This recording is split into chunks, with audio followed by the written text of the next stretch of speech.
അസ്സലാമു അലൈക്കും വറഹ്മത്തുള്ളാഹി വബറകാതുഹു. ബിസ്മില്ലാഹിർ റഹ്മാനിർ റഹീം. മഹാനായ ഇമാം അഹ്മദ് ബിൻ ഹംബൽ, അദ്ദേഹത്തിനൊരു പരിക്ക് പറ്റി.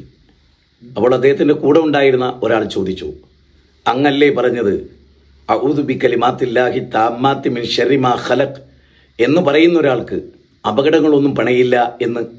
എന്തുകൊണ്ടാണ് അങ്ങക്ക് ഇങ്ങനെ സംഭവിച്ചത്? മഹാനായ ഇമാം അഹ്മദ് ബിൻ ഹംബൽ പറഞ്ഞു, ഞാൻ പറഞ്ഞത് ശരിയാണ്, പക്ഷേ ഇന്ന് പ്രഭാതത്തിൽ ആ ദിക്ർ ചെല്ലാൻ ഞാൻ മറന്നുപോയി.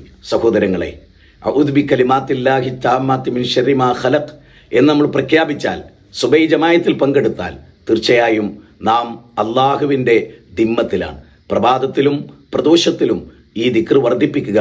എവിടെയെങ്കിലും യാത്രക്കിടയിൽ നാം ഒരിടത്ത് ഇറങ്ങിയാലും ഈ പ്രാർത്ഥന നാം ചൊല്ലുക. അള്ളാഹു നമ്മെ കൂടെയുണ്ട്, അവൻ നമ്മെ അനുഗ്രഹിക്കട്ടെ. അസ്സലാമു അലൈക്കും വറഹ്മത്തുള്ളാഹി വബറകാതുഹു.